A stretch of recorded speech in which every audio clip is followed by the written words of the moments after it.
दोस्तों, शाम का समय है। बात करेंगे मार्केट की। आज दो चीज़ें हैं। एक पहली जो फाइनेंशियल मार्केट की अफरा तफरी हुई है उसके बारे में बात करेंगे, क्योंकि वो थोड़ा लेस इम्पोर्टेंट है, लेकिन जो सबसे इम्पोर्टेंट है, हॉट टॉपिक है, उस पर बात करेंगे, पेटीएम और जियो। तो पहले बात करते हैं पेटीएम की। पेटीएम में देखो, अभी जो एसबीआई ने स्टे लगा दिया है कि आप 19 तारीख तक, फरवरी तक कुछ नहीं करेंगे और उसके बाद आप सब कुछ काम स्टॉप कर देंगे। तो अभी लग यही रहा है कि यहाँ से स्टॉप हो जाएगा उसका आगे का जो बिज़नेस है पेटीएम का, और उसी की वजह से अभी उसमें इतना सेलिंग आ रहा है। पिछले 2 दिन से 20% की सर्किट थी और आज 10% की सर्किट है, उसको लोअर कर दिया गया है, तो आज लगा 10% की सर्किट। तो आप समझो कि तकरीबन 20,000 करोड़ रुपए का धुआं हो गया, बिल्कुल हवा हो गया 20,000 करोड़ रुपए जस्ट इन 3 ट्रेडिंग डेज। तो that's what happens if you have an bad company, right. तो अभी इसमें जो एनालिस्ट का कहना है वो यही है कि ब्रांड पर इसकी चोट लगी है अभी, और यहाँ से उभरना नज़दीक के भविष्य में पॉसिबल नहीं है। नज़दीक के भविष्य का मतलब है 2-3 महीने में ये अभी उभरना शक्य नहीं है। तो देखते हैं आगे क्या होता है, लेकिन अभी के लिए पेटीएम बहुत ही एक पेन बना हुआ है जितने भी इन्वेस्टर थे। लेकिन फिर भी देखने की बात यह है कि आज भी 73 लाख का शेयर का ट्रेडिंग हुआ है, मतलब कि किसी ना किसी ने तो लिया है। ये जो 73 लाख शेयर, 73 लाख शेयर किसी ने भी बेचे हैं, तो किसी ने लिए हैं। तो अब क्वेश्चन इज दैट कि वो are the buyer. I hope कि इसमें से सब रिटेलर ना हो, क्योंकि रिटेलर इसी जाल में फंसते हैं, सस्ते के जाल में, कि ये कितनी कंपनी है, हमने नाम सुना हुआ है, अगर ये इतनी चल रही है तो डेफिनेटली इसमें कुछ ना कुछ तो बनेगा। तो लोग रिस्क लेते हैं, मतलब यही है शेयर बाज़ार का मतलब कई लोगों के लिए, कि रिस्क लेना और 2-4 दिन, 5 दिन, महीने में बड़े पैसे बना के निकल जाना। लोग ये नहीं सोचते कि एक बड़ा पैसा बनाना है तो एक लंबी अवधि के लिए रहेंगे, लेकिन वो खैर कभी की बात है, हम उस पर बात करेंगे। लेकिन आज बात करेंगे जियो की, क्योंकि स्पेकुलेशन ये था मार्केट में कि जो पेटीएम का जो शेयर है अभी जो गिर रहा है, शेयर मतलब जो हिस्सा की बात कर रहा हूँ, ठीक है, मार्केट में अभी जो उसका हिस्सा बना हुआ है, जो स्मॉल पेमेंट बैंक और जो हमारा वॉलेट है, वो बिज़नेस उसका बड़ा बिज़नेस है। जैसे ही वो इसका ख़त्म हो जाएगा तो मार्केट में स्पेकुलेशन ये है कि सारा जो बिज़नेस है वो जियो कैप्चर करेगा इसमें से मोस्ट ऑफ। तो वही स्पेकुलेशन के बेस पे अभी मार्केट चला। कोई न्यूज़ नहीं है कंफर्म, कोई फंडामेंटल्स इसके बिहाइंड नहीं है, कोई वेरीफाइड इन्फॉर्मेशन नहीं है, किसी के पास नहीं है। लेकिन क्योंकि मार्केट चलता है स्पेकुलेशन पे ही, ऊपर या नीचे, तो ये अभी एक स्पेकुलेशन है। और जियो में भी ये स्पेकुलेशन था कि पेटीएम ने जियो का और HDFC का कांटेक्ट किया, HDFC बैंक का, कि आप इसको अक्वायर कीजिए, हमारा जो पेमेंट का सिस्टम है उसको, और हम इससे निकल जाना चाहते हैं। तो वो भी अभी कंफर्मेशन नहीं है कि उनकी बात हुई थी नहीं।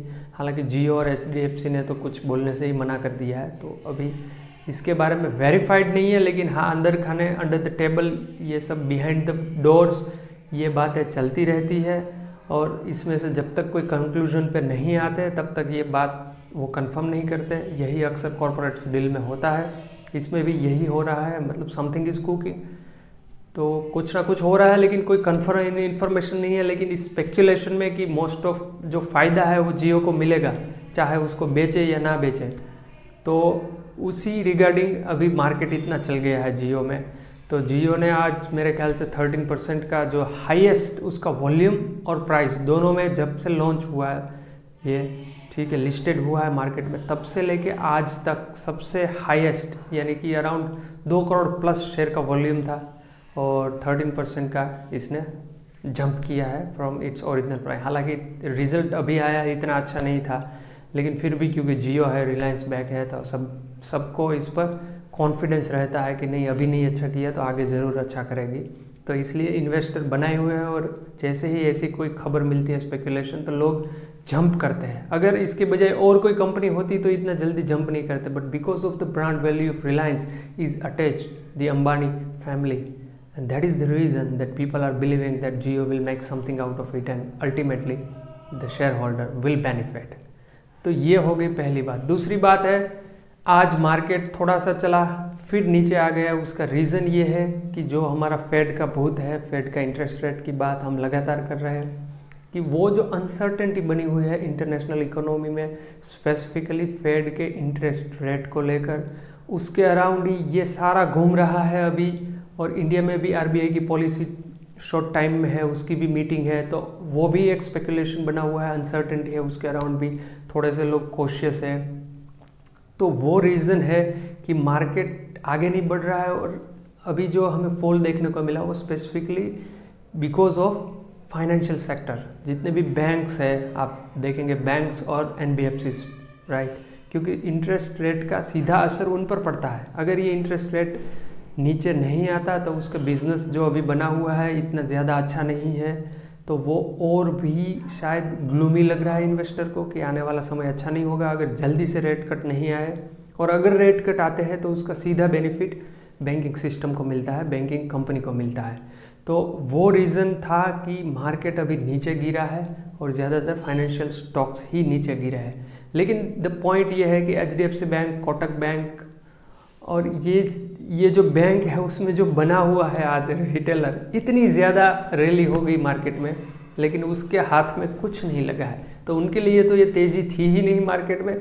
उल्टा अगर ऐसे कुछ न्यूज़ आ जाता है, ऐसी कोई सर्टेनिटी, ऐसी कोई सिचुएशन बनती है अनसर्टेन, तो उसका सीधा इम्पैक्ट उस पर होता है। मतलब जो गरीब आदमी है ना वो ही पिसता है, जो गरीब की लुगाई होती है ना वो गांव की, पूरे गांव की भाभी होती है। तो ये जो कुछ बिहार में ऐसी कुछ कहावत है तो वही यहाँ पे लागू पड़ती है। जब आपका स्टॉक नहीं चल रहा होता है, ठीक है, मार्केट में इतनी ज़्यादा तेज़ी है लेकिन आपका स्टॉक नहीं चला, वहीं का वहीं पड़ा हुआ है 2 महीने से, ऐसे के ऐसे लोगों ने 2 गुना 3 गुना अपने पैसे कर लिए अदर स्टॉक्स में। लेकिन ये आपके जो फाइनेंशियल स्टॉक है, ये बैंकिंग के कुछ स्टॉक, कोटक बैंक, एचडीएफसी वहीं के वहीं है। और जैसे ही मार्केट में ऐसा कोई सिचुएशन बनती है या तो कोई न्यूज़ आता है तो सबसे पहले वही गिरता है, तो वो मार भी वही खाता है। लेकिन अच्छी कंपनीज है, कभी ना कभी तो चलेगी, होप करते हैं, राइट। लेकिन क्योंकि एसबीआई का रिजल्ट भी था ना, रिसेंटली जो रिजल्ट आया वो भी इतना अच्छा नहीं था, जो एनालिस्टों ने एक्सपेक्ट किया था उससे काफ़ी नीचे है।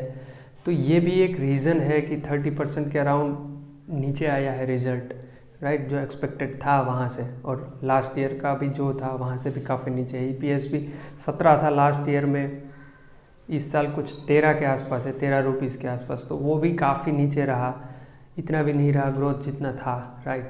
तो वो भी एक कंसर्न है। तो जब तक ये इंटरेस्ट रेट का कुछ क्लियरेंस नहीं होता तब तक मार्केट में, स्पेसिफिकली ये फाइनेंशियल सेक्टर में अनसर्टेनिटी बनी रहेगी।